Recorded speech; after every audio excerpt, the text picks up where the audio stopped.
अस्सलाम वालेकुम guys, welcome back to TB knowledge and truth के और एक नई वीडियो में। आज मैं आप लोग को ऐसे कुछ चंद मशहूर इन्वेंटर्स, साइंटिस्ट, म्यूजिशियंस और वर्ल्ड स्कॉलर्स के बारे में बोलूंगा जिन लोगों ने सेटन और डेविल का मदद लिया है और उससे वो लोग नई नई चीज इन्वेंट की है। और इतना ही नहीं, एक मशहूर साइंटिस्ट के ख्वाब में तो दज्जाल खुद आया था। ये चीजों के बारे में जब आप लोग को बोलूंगा तो आप लोग हैरान हो जाओगे कि ये जो ह्यूमनली इन्वेंशंस आप अपने आंखों से देख रहे हैं, this was help by Satan to humans. और ये क्यों हुआ, कैसे हुआ, वीडियो एंड तक जरूर देखें इन चीजों को जानने के। इनमें आपको मैं जैक पार्सन्स के बारे में बताऊंगा, निकोला टेस्ला के बारे में बताऊंगा, एलिस्टर क्रोली के बारे में बताऊंगा, Robert Johnson, Niccolo Paganini, Charles Darwin, Babylon शहर एंड इट्स फॉरबिडन नॉलेज और मिस्ट्री ऑफ एंशिएंट इजिप्ट के बारे में। ये सब चीजें एट सम पॉइंट और the other were influenced by Satan among human beings. Adam अलैहिस्सलाम के क्रिएशन के जब से शैतान हमेशा पीछे था और हसद में था। शैतान ने शुरू से ही आदम अलैहिस्सलाम और उनके औलादों को हमेशा भटकाते रहना चाहा। वसवस के जरिए,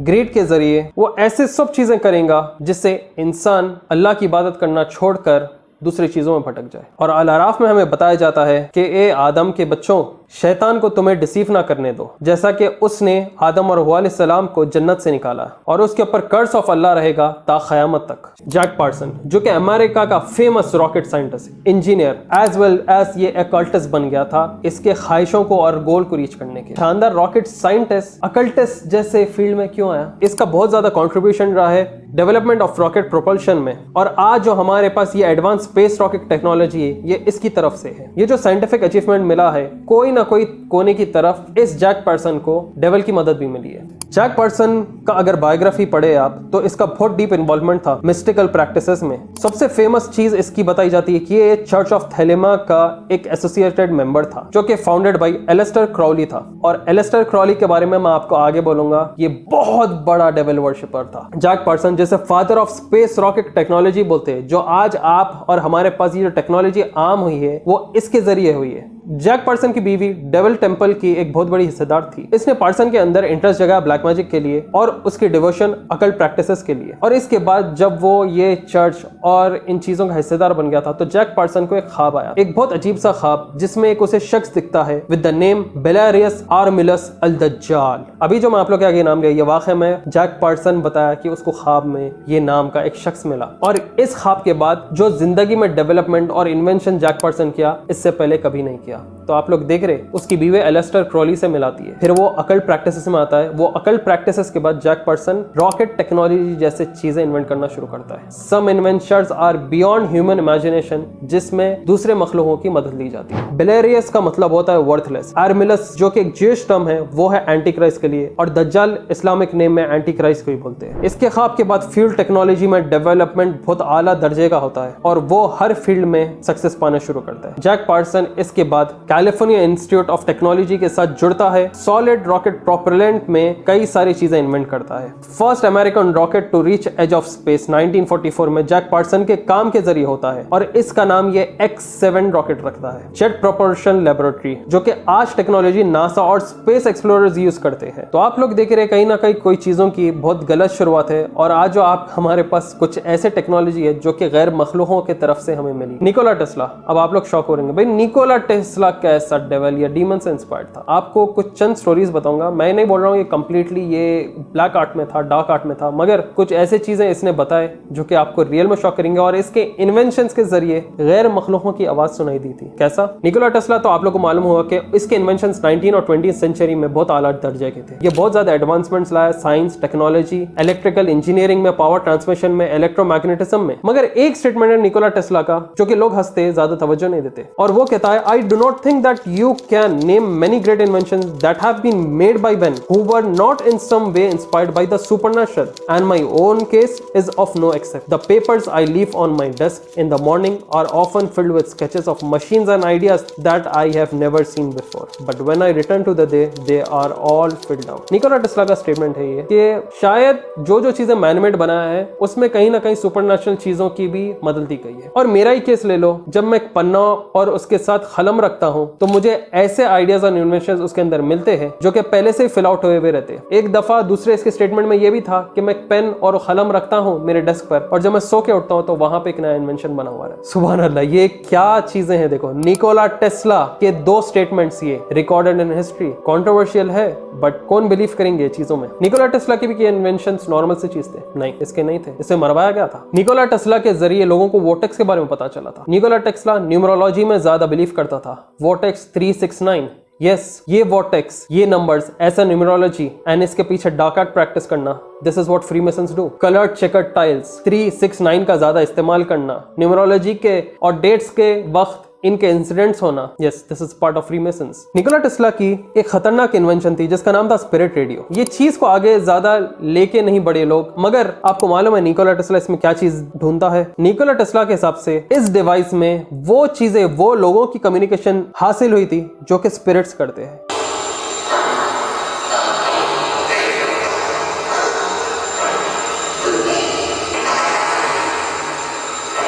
टेस्ला ने उसकी थ्योरी में यह बताया कि ये इलेक्ट्रोमैग्नेटिक वेव्स ऐसे किस्म के कैप्चर करता है जो कि हमारे ह्यूमन ईयर्स और एनिमल्स शायद कैप्चर ना कर पाए। ये बोलता है कि हर चीज की दुनिया में फ्रीक्वेंसी होती है और वो एक किस्म की फ्रीक्वेंसी कैप्चर करता है जिसे आज तक कोई भी प्रूफ नहीं कर पाया कि ये किन लोगों का कम्युनिकेशन है। वो आपको और हमें मालूम है, हम इंसानों के अलावा भी कुछ ऐसे मखलूक है जिनके दरमियान कम्युनिकेशन होते रहता है। आप लोग को मालूम है जानवरों के दरमियान बातचीत होते रहती है। क्या आपको सुनाई देता? नहीं देता, क्योंकि वो लोग अलग फ्रीक्वेंसी में बात कर रहे हैं। बैट्स वगैरह जानवर, वो लोग कैसा बात करते हैं? आपको सुनाई नहीं देता, बट वो लोग तो बात करते हैं। लोग एक्चुअली समझ रहे थे कि भाई इसके रेडियो फ्रीक्वेंसीज वो चीजों को कैप्चर कर रहे हैं जो कि दूसरे रेल में है। मतलब इंसान की रूह जब बॉडी में से निकल की उसकी रूह चली जाती है तो वो वर्ल्ड, वो खबर और खबरस्तानों के दरमियान की आवाजें कैप्चर कर रहा है। बल्कि इन रियलिटी ये सीन नहीं था, वो दूसरे मखलूकों की कर रहा था जो हमें दिखता नहीं है। ऑब्वियसली बात है, जिनों की पॉसिबिलिटी है, पॉसिबिलिटी नहीं भी है। ये चीज को दावा कोई कर नहीं सकते, मगर ये फ्रीक्वेंसी में कम्युनिकेशन तो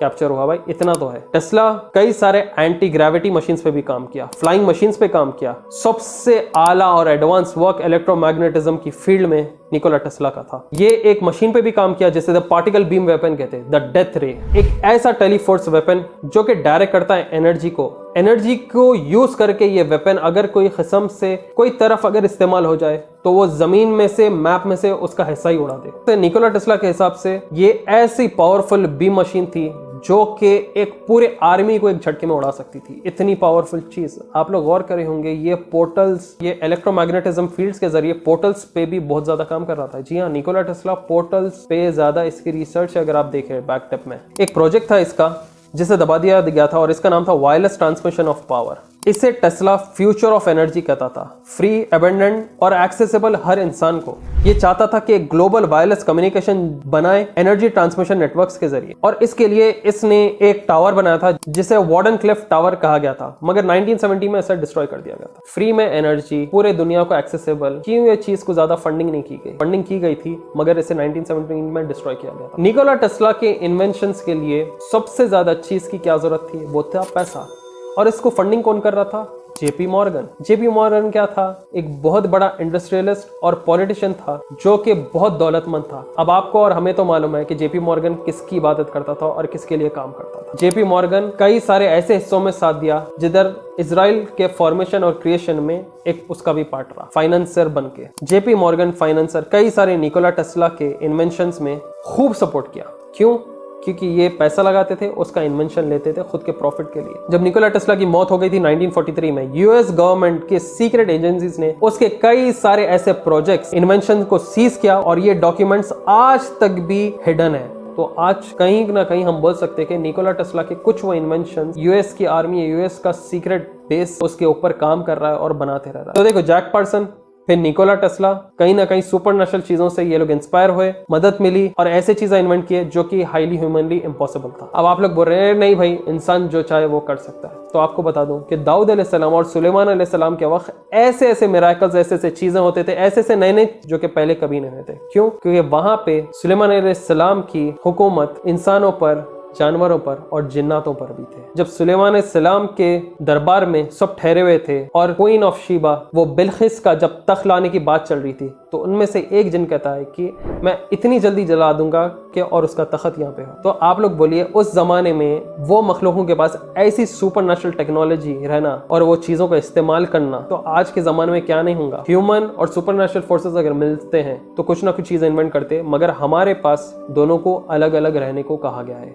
no interference in both of the world, क्योंकि end of the day result गलत रह सकता है। व्यूअर्स, वीडियो आगे लेके जाने से पहले आपको बताता हूँ कि लास्ट टाइम मैंने एक डाउनटाउन प्रॉपर्टीज का एक बेहतरीन सक्सेसफुल वेंचर दिखाया था। उनका फेज 1 सेल आउट हो चुका है और डाउनटाउन प्रॉपर्टीज का फ्यूचर सिटी का फेज 2 अब जारी है। यहाँ पे अंडरग्राउंड ड्रेनेज पाइपलाइन है, ईच प्लॉट में वाटर कनेक्शन है, इलेक्ट्रिसिटी लाइन है, स्ट्रीट लाइट्स है, कंपाउंड वॉल है। और आपको मालूम ये वेंचर पहले तो फ्यूचर सिटी में आ रहा है और इसकी खासियत जान के आप हैरान हो जाएंगे। रेरा और डीटीसीपी अप्रूव लेआउट है। पहली चीज ये रेसिडेंशियल एरिया के तरफ है, 10 मिनट दूर है वर्ल्ड के बिगेस्ट फार्मा सिटी से, 15 मिनट दूर अमेज़न डेटा सेंटर से, 20 minutes from fab city and MA के प्रोजेक्ट। कई सारी जगहों पे ये चीज कनेक्ट होती है और डायरेक्ट ओनर का कांटेक्ट आपको यहाँ पे मिल जाएगा। इतना ही नहीं, साइट सीइंग भी आप कर सकते हैं। और ये वेंचर में अभी एडवांस बुकिंग शुरू हो चुकी है। तो मेरे व्यूअर्स जो बाहर रह रहे, जो एनआरआईज और जो यहाँ पे रह रहे हैं तेलंगाना, कर्नाटका, महाराष्ट्र में, इस वेंचर का जल्द से जल्द फायदा उठाओ। आप लोग डायरेक्ट ओनर्स के कॉन्टेक्ट है, नो मिडिल मैन, नथिंग। मालूमात करिए, सही वक्त पे सही पैसा लगाइए, रादर देन रैंडमली डंपिंग इन फ्लैट्स जो कि आपको कम किराया देता है। भाई ये जमीन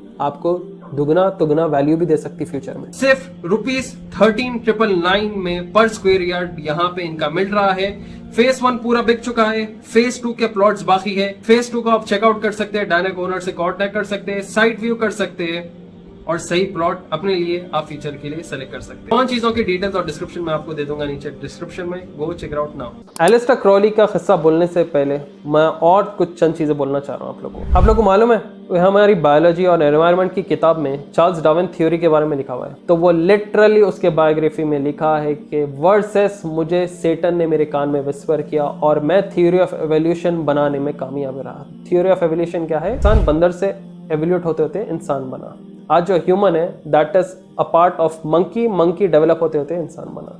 लाहौला वाला होता है। चार्ल्स डार्विन के घर वाले भाई बंदर से इवॉल्व हुए होंगे, हम इंसान तो नहीं है। अब यहाँ पे इंसान क्या करता? अगर ये चीज को मान लिया तो वो एथिस्ट हो जाता, मतलब कोई मजहब में ना मानने वाला। और Charles Darwin theory of evolution the origin of species को अवार्ड भी दिया गया। वाह, ये चीज डेवलप किया theory of evolution with the help of Satan, और इससे अवार्ड भी दिया गया।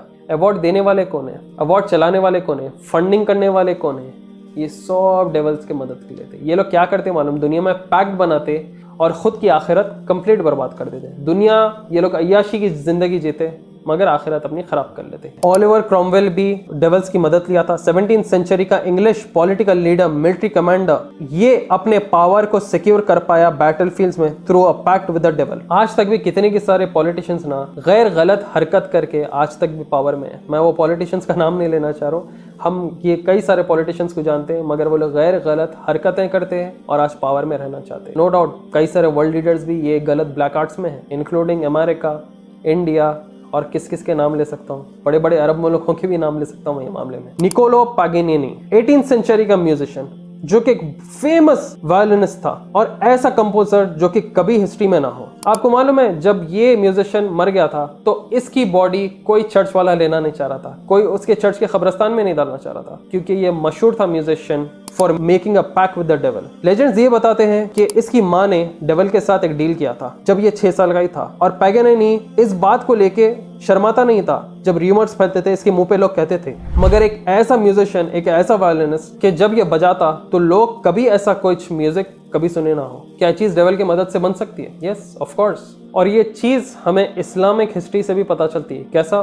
Tribe of Habil, tribe of काबिल अलैहिस्सलाम। ये चीज हमें कैसा पता चलती है कि जब आदम अलैहिस्सलाम के आल औलाद थे तो वो 2 ट्राइब्स में बढ़ गई थी, एक हाबिल और काबिल। और इनके दरमियान जब शैतान शर को फैलाना चाह रहा था, वहां पे वो म्यूजिकल इंस्ट्रूमेंट्स क्रिएट करा था और उस म्यूजिकल इंस्ट्रूमेंट से शोर शराबा अय्याशी को वो पैदा करा था। उसके बाद हाबिल और काबिल ट्राइब को वो अय्याशी और शर के जरिए भटकाना चाह रहा था। This is proven. तो ये जो म्यूजिशियंस को एकदम नई म्यूजिक, नई टोन मिल जाती है ना, वो पार्ट ऑफ द डेविल है। इसलिए म्यूजिक सुनना अपने पास इस्लाम में हराम है, क्योंकि उसके अंदर बैक एंड एक किस्म का डेविल वर्शिप है। और एक म्यूजिशियन का नाम बोलूं तो द ब्लूज म्यूजिशियन सबसे मशहूर थे कि ये लोगों ने डेविल के साथ एक डील बनाया था। इन रिटर्न इन्हें मास्टरी ऑफ गिटार मिले। जो फेमस ब्लूज का म्यूजिशियन रॉबर्ट जॉनसन था, वो 18 साल की उम्र में इंस्ट्रूमेंट्स को सही से बजा नहीं सक रहा था, और उसके बाद उसने एक पैक बनाया डेविल के साथ, और कई सारे क्लासिक ब्लू सॉन्ग्स है जो बहुत ज्यादा मिलियंस में लोगों ने सुना है, सच एज क्रॉस रोड्स और बहुत कुछ जिनके मैं नाम लेना नहीं चाह रहा। मगर आप लोग देखो, म्यूजिशियंस, म्यूजिक आर्टिस्ट, सिंगर्स, ये लोग आज तक भी टिल डेट, आप लिल एक्स नास ले लो आज के वक्त पे, ट्रेविस स्कॉट ले लो, ये तमाम जितने भी है ना म्यूजिशियंस, ये लोग कैसा भी मदद लेते हैं। ये लोग ऐसी ट्यून, ऐसी म्यूजिक चाहिए इन लोग को कि ये लोग डेविल्स को बोलते हैं कि हमें ऐसा टोन दो जिसपे हर इंसान नाचे। और आप लोग को तो मालूम होगा, शैतान इंसान को भटकाने के लिए इंसान को बहुत डीपली ये लोग स्टडी करते हैं। इंसान का माइंड, बॉडी एंड सोल, ये तीन चीज में हमेशा बोला, एक पॉडकास्ट में भी बोला था कि ये तीन चीज को इंसान के टारगेट करो, इंसान को बर्बाद करो। ये डेविल का सबसे बड़ा एम रहा। जॉन जॉर्ज फर्स्ट एक जर्मन एस्ट्रोलॉजर था और अल्केमिस्ट भी था, जो कि सुप्रीम नॉलेज और पावर हासिल करा था from a pack with the devil. 16 साल तक इसने ये इल्म और पावर को एंजॉय किया, और उसके बाद ये बैक ऑफ होना चाह रहा था। जब डेविल इसको पैक को रिन्यू करने को कहा तो ये थोड़ा घबरा रहा था। मगर 16th सेंचुरी में कई सारे रूमर्स ये भी है कि वापस वो पैक बना लिया था डेविल के साथ, मगर इसकी बहुत बुरी खौफनाक मौत भी हुई थी। ऑब्वियसली बात है ना भाई, खौफनाक मौत होना जरूरी है। आप ऐसी गैर मखलूक के साथ आप अपना पैक्ट, एक एग्रीमेंट बना रहे जो कि खुदा के खिलाफ है। आप देखो, कोडेक्स गीगा का जो इन्वेंटर था, वो एक मॉन्क, उस सुबह तक उसको किताब कंप्लीट करना था, और वहां पे वो भी डेविल के साथ पैक बनाता है, और फिर कोडेक्स गीगा के दरमियान एक ऐसा पन्ना आता है जिधर डेविल की फोटो लगी हुई रहती है। वो किताब को कंप्लीट करने के लिए डेविल उस मॉन्क का साथ दिया था, मगर मॉन्क की बहुत बेइंतहा बुरी मौत होती है। अब ये एलिस्टर क्रॉली है कौन? एलिस्टर क्रॉली एक ब्रिटिश अकल्टिस्ट था, बहुत ज्यादा मशहूर था। आज भी टेंपल ऑफ सेटन्स के अंदर इसकी फोटो लगी हुई रहती है। इसके कई सारे अकल्ट सर्कल्स और प्रैक्टिसेस थे, जिनके अंदर सेलिब्रिटीज, आर्टिस्ट, पॉलिटिशियंस, रूलर्स आते थे। ये खुद का नाम बीस्ट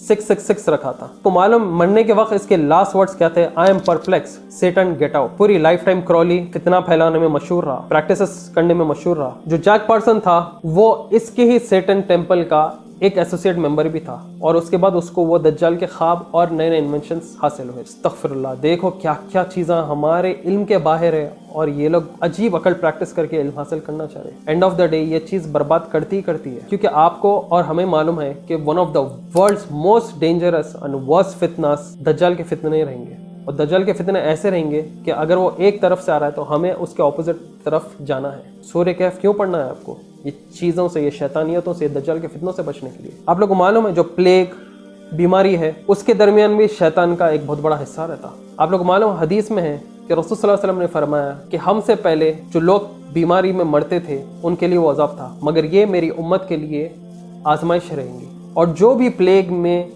इंसान का इंतकाल होगा वो शहीद में होगा। अब आप बोलिए, अगर एक प्लेग बीमारी से आप मर रहे हैं तो आपको शहीद क्यों काउंट किया जा रहा है? क्योंकि इट इज प्रूवन कि प्लेग्स को भी, ऐसे खतरनाक बीमारियों को भी शयातीन फैलाते हैं। आजकल तो शयातीन इंसानों के साथ मिलकर बड़े बड़े भाई वो को फैला ले रहे, तो ये क्या चीज़ है बोला। अब एक चीज़ बोला आपको, ये जो प्लेग बीमारी है, ये वबा जो वायरस बोलते हैं, तो ये पार्ट ऑफ सेटन भी कैसा है। एक और एक हदीस आपको बोलता हूँ मैं, सही बुखारी की है कि रसूल सल्लल्लाहु अलैहि वसल्लम ने फरमाया कि मदीना और मक्का के एंट्रेंसेस में फरिश्ते ठहरे हुए हैं, वहां पे ना ही बीमारी घुस सकती है ना ही दज्जाल घुस सकता है। कितनी हैरानी की बात है, इस हदीस में क्या बताया जा रहा है कि वहां पे ना ही बीमारी घुस सकती है और ना ही दज्जाल घुस सकता है। तो दज्जाल के फितनों में से ये भी फितना है कि प्लेग्स बनाना और प्लेग को फैलाना, वबा वायरसों को बनाना, this is a part of devil. अरे भाई, आप जब जंग कर रहे, एक दूसरे के ऊपर बमा डाल रहे, तो आप दिख के आ जा रहे। आप एक वायरस बनाओ, वायरस को फैलाओ, किसको पकड़ेंगे आप? किसको पकड़ेंगे? एक वायरस पानी में डाल दो, वो पानी सबके घरों में जाता। वायरस हवा में छोड़ दो, हवा में किसको पकड़ते भाई आप? तो याद रखो, शैतान इंसान का खुला दुश्मन है, ये अल्लाह सुब्हानहू तआला ने हमें बताया। आप लोग द सिटी ऑफ बेबीलोन के बारे में कैसा भी सुने होंगे। ये हब था पूरे फॉरबिडन नॉलेज के लिए। सिटी ऑफ बेबीलोन के रिचुअल प्रैक्टिसेस आज तक भी हम लोग देखते रहे। कहाँ पे? स्टेडियम्स में, ओपनिंग सेरेमनीज में। ये एक ऐसा शहर जिधर सोर्सरी और डार्क आर्ट्स खूब प्रैक्टिस किया गया था। द बुक ऑफ इनॉक में भी कई सारे स्क्रिप्चर्स ऐसे हैं जिधर फॉलन एंजल्स ने फॉरबिडन नॉलेज इंसानों को सिखाया, और उसके बाद इंसान एक दूसरे के ऊपर उसे एज वेपन, कर्सेस और एस्ट्रोलॉजी प्रैक्टिस बताया था। और द सिटी ऑफ बेबीलोन का कुरान में भी मेंशन है कि 2 फरिश्तों को भेजा गया था, हारूत और मारूत, एज अ टेस्ट इंसानों के लिए। ये सूरह बकरा में आप पढ़ेंगे। मगर लोग वो चीज को सीखे और उसके बाद भटक गए, और फिर वो लोग वो टेस्ट को हार गए थे और उनके ऊपर अजाब आया था। लॉस्ट सिटी ऑफ एटलांटिस, इसके बारे में आप सुने होंगे। एक ऐसी एडवांस सिटी जिधर knowledge of science, architecture, engineering बे इंतहा बहुत फ्यूचरिस्टिक किस्म का, ऐसा जो कि आज तक भी हम नहीं पाए। और यहाँ के लोग इतने ज़्यादा फ्यूचरिस्टिक थे, इतने ज़्यादा एडवांस थे कि हम सोच नहीं सकते। उनका शहर इतना ज़्यादा फ्यूचरिस्टिक था कि वो लोग लेटर ऑन खुदा में मानना छोड़ दिया और ख़ुद को सेल्फ क्रिएटर्स, डेवलपर्स मानना शुरू कर दिए थे। कौम आद के बारे में आप सुने होंगे, वो ऐसे किस्म के जायंट्स, आखिरी नॉलेजेबल, और फिर ऐसे शहर बना के वो लोग जी रहे थे जो कि आखिर में वो लोग भटक चुके थे और उनके ऊपर ऐसी दर्दनाक अजाब आया था, ऐसा खूफिया अजाब आया था जो कि उन्हें पूरा ज़मीन के अंदर दफना दिया था। उनके शहरों के शहर अंदर चले गए थे ज़मीन के। और आज जब आर्कियोलॉजिस्ट वगैरह नीचे से नए नए शहरों को खोद के निकाल रहे हैं तो हमें लॉस्ट सिटी ऑफ अटलांटिस मिल रहा है, द सिटी ऑफ बेबीलोन मिल रहा है, हमें मिस्ट्री ऑफ एंशिएंट इजिप्ट के बारे में पता चल रही है, वहाँ के पिरामिड्स, वहाँ के डार्क आर्ट्स के बारे में। वो ड्राइंग्स को आप लोग गौर कीजिए, half human half animal shapes के फिगर्स वहाँ पे। ये क्या चीज़ें हैं, ये अजीब से मखलूक क्या है? ये लोग ऐसी टेक्नोलॉजी, यूएफओस के प्रिंट्स, मोबाइल टेक्नोलॉजी, ऐसे क्यों चीज़ें इनके दीवारों पे इंक्रिप्टेड थे वो ज़माने में? ये सोचने की बात है। सुपरनेचुरल लोगों को उतारा गया, डेवल्स को उतारा गया, लाइट रिफ्लेक्शन, इलेक्ट्रिकल डिवाइसेस, और इतना ही नहीं, half animal half human beings के ये जो बॉडी और सूरज शक्ल दिख रहे थे, इसे ये लोग इजिप्शियन गॉड्स मानना शुरू कर दिए थे। ये डेवल्स को एक्चुअली ये लोग वर्शिप करते थे इजिप्ट में, और उसके बाद सीक्रेट फॉरबिडन नॉलेज हासिल करते। तो आप लोग शहर देखो, एंशिएंट इजिप्ट की, बेबीलोन की, सिटी ऑफ अटलांटिस की, हमारे इनके बाहर थे ये शहरों का एडवांसमेंट। तो देखिए, दुनिया में हर टेक्नोलॉजी तो नहीं बोलूंगा, मगर ऐसी भी का बस कुछ टेक्नोलॉजी जो कि इंसान को अच्छे रास्ते पे उड़ाते और इंसान को रास्ते से भटकाते भी है। तो सूर्य कह पढ़ते रहो, मवादितीन पढ़ें और शैतान और दज्जाल के फितनों से महफूज रहे। अल्लाह सुब्हानहू व तआला से हमेशा तौबा करते रहे और हमेशा अल्लाह के प्रोटेक्शन में रहने की कोशिश करें, नमाजों की पाबंदी करें और कुरान की तिलावत करें, ताकि आप इनके हर फितने, हर इनके मिशन और हर प्लान से आप महफूज रहें और आप अपनी दुनिया और आखिरत बहुत ही खूबसूरत तरीके से गुजारें। तो दोस्तों, ये थी आज की हमारी वीडियो। होप आप लोग वीडियो पसंद आया हो। आप सपोर्ट कर सकते हैं हमारे चैनल को, चैनल के मेंबर बन के यूट्यूब पे, या इन चीज़ों को डिस्क्रिप्शन के जरिए यूज़ करके ज़्यादा से ज़्यादा शेयर करें अपने फ्रेंड्स और फैमिली मेम्बर्स के साथ और बताएं कि हिस्ट्री और करंट टाइम की हकीकत क्या है। कई सारी चीज़ें मैं आप लोग को यहाँ पे प्रूफ के साथ बताया हूँ। और प्लीज़ इस चैनल को सपोर्ट करें, शेयर कर कंट्रीब्यूट कर चैनल के मेंबर बन के और कमेंट कर। फिर आऊंगा जल्द नई वीडियोस के साथ। दुआ में याद रखें मुझे। Till then take care, see you soon, अस्सलाम वालेकुम। वीडियो एंड करने से पहले आप लोगों को याद दिला दूं कि डाउनटाउन प्रॉपर्टीज का वेंचर का फेज 2 शुरू हो चुका है और यहाँ पे प्लॉट्स जल्दी बिक रहे हैं। सही वक्त पे सही फैसला लीजिए ताकि आप फ्यूचर में सही चीज का फायदा उठा सकते हैं। तमाम चीजों की डिटेल्स मिल जाएंगे आपको नीचे डिस्क्रिप्शन में।